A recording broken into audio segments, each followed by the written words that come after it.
So I am kind of a slow thinker and speaker, as you can tell. So what I did is I wrote some stuff down and I'm just going to read it. So perhaps it'll be a little smoother than me just mumbling and bumbling around ad-libbing it. So, systems of thought are designed to create more thought. A virus hacks the life system of a cell to churn out copies of itself. In the same way, the mind virus has hijacked human consciousness in order to produce thought and give life to your name here, the ego. The original message slash information of major systems of thought has been misinterpreted, misrepresented, modified to such a degree as to no longer have any relation to them. Most, if not all, major systems of thought slash institutions no longer function in any other capacity than to reinforce their own existence. The government, unions, academia, the legal system, the monetary system have grown to unimaginable sizes and complexities. This happens when the physical realm no longer works as a frame of reference for thought. If the operation of systems of thought are designed solely for the purpose of creating more thought, when the relationship between the physical realm and the thought realm becomes such that no more thought is required to describe the physical realm, the ego will shift to using thought as a base for thought. Such a state is expressed by the disconnection between the boardroom and the field. Whether it be the management of a large corporation, the government, the Federal Reserve, or academia, all of these systems have become almost completely disconnected from the real 3D physical world. The positions within these systems keep expanding under the guise of making things either more efficient or safer. In the real 3D world, the efficiency lost due to the energy required to sustain these positions is greater than the efficiency gained by the procedures implemented. Also, shit happens in the real physical realm. People get hurt and even die doing things like putting out wildfires, mining, and constructing buildings. The reason why our institutions have expanded beyond their usefulness is because the fundamental reason for them is to simply create more thought within human consciousness. The initial reason slash purpose for these systems of thought slash institutions is itself obviously dreamt up by thought. This originating idea is Maya, a ploy by the ego to keep its relative illusory identity projected. How many jobs are staring at a screen, interacting with the symbols presented, generating thought within consciousness? There is fundamentally no purpose to these jobs other than that. What occurs in the physical realm in relation to these thoughts are fundamentally irrelevant. All that matters to mind is the continuing production and expansion of thought. The monetary system as metaphor. The evolution of the monetary system is an expression slash hologram of the evolution of self-awareness. Thought has been primarily based upon the 3D physical realm. Symbols, brackets words, that we use as language relate to objects and actions within slash relating to the physical realm. As thought has evolved, it has developed into increasingly more abstract and esoteric symbolism. Most of mathematics is completely abstract, if not all of it. Mathematics is a realm slash system where the system supports itself within the realm of thought and without relationship to the physical realm. So in a way, mathematics is the most efficient mechanism through which to create thought. It's a system of thought created relative to thought to just create more thought. The focus of human consciousness is shifting from the 3D physical realm to the 2D digital realm. The arising of the internet is the fractal replication of when the world reserve currency was uncoupled from gold. As human consciousness has evolved, it has paid ever increasing attention to symbol and the two-dimensional digital realm. Our base/frame of reference, what we pay attention to most, is shifting from the physical 3D realm to the digital 2D realm exponentially. The monetary system has moved from gold and silver, heavy, solid, and physical, to almost completely digital. This occurred gradually in stages. Solid 3D metal to 2D flimsy paper with symbols on it, to completely cashless and programmable central bank digital currencies. Modern monetary theory is a perfect example/expression of what has been described above. MMT is a case of the thought process coming back onto itself to propagate thought.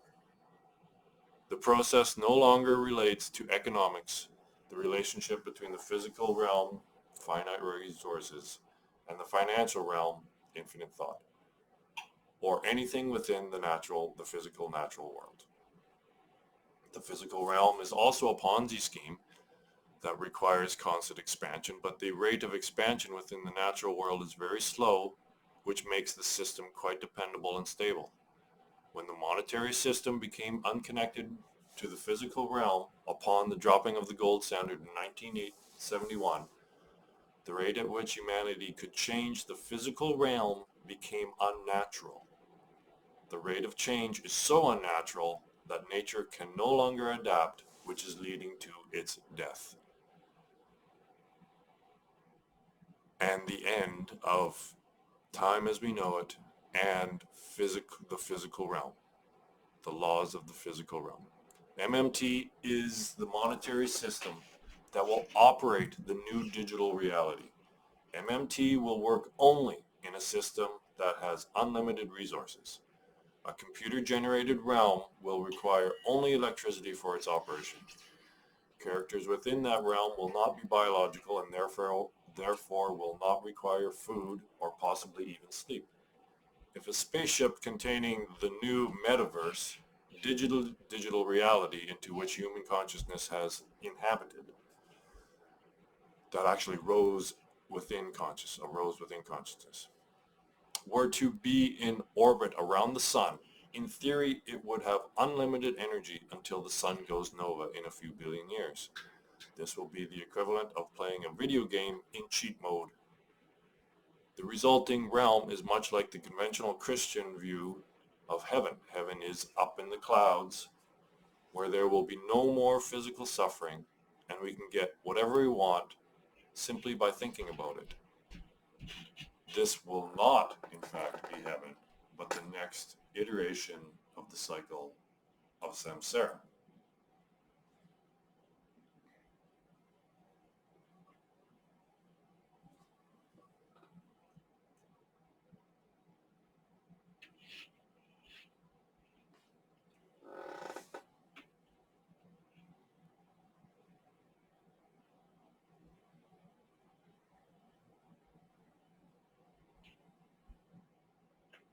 So all the thoughts that tell us that the thoughts that we're engaged in actually lead somewhere are exactly delusion.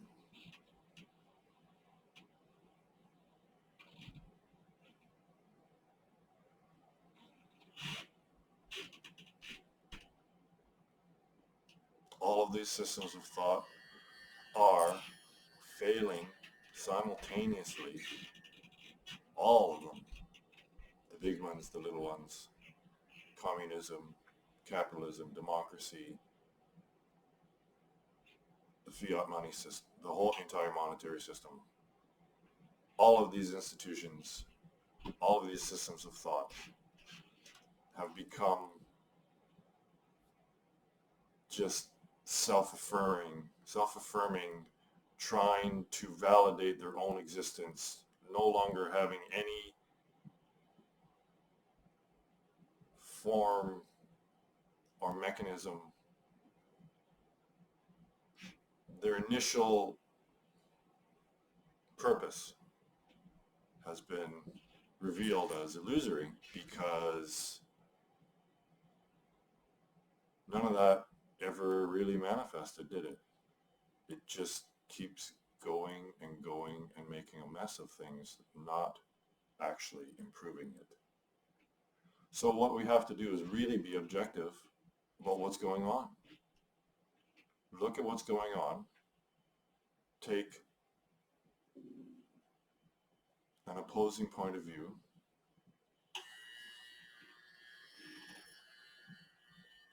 Take your own point of view. Don't take anything for granted. Anything. Anything. Why is there suffering? Why is there more anxiety than there ever has been?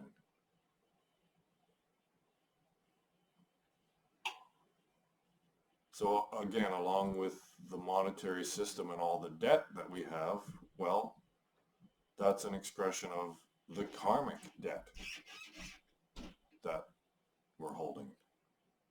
All of this physical suffering that we've thought that we've so cleverly avoided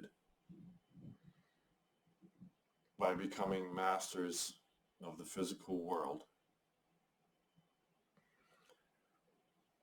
that's just kicking the can down the road. It's not coming to any conclusion about reality or any realization at all.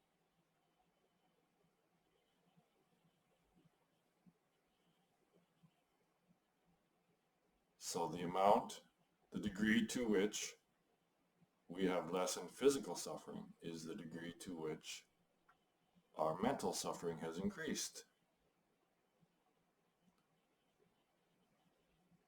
That's the equation here. So obviously, if you actually pay attention and shut the fuck up and sit down and look at this stuff, obviously,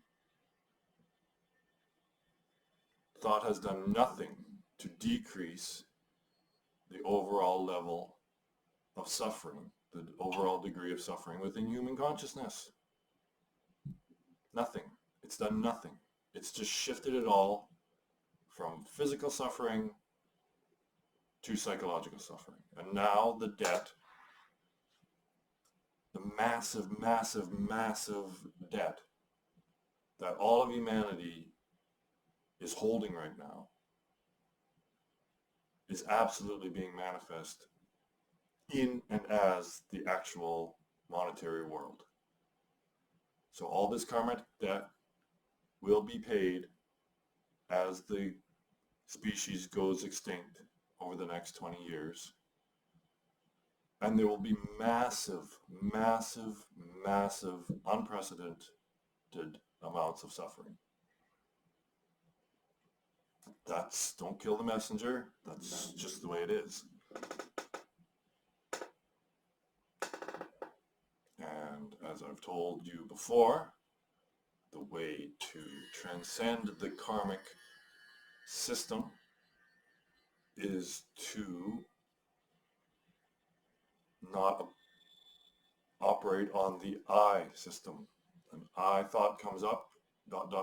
I will, I want to, I did, I won't, I will, I should, I shouldn't. All that nonsense stops when there's no more of that interior monologue going on. So again, it's very simple, but very, very, very, very, very difficult. It's simple in theory, and the most difficult thing in practice is to just shut your mind up.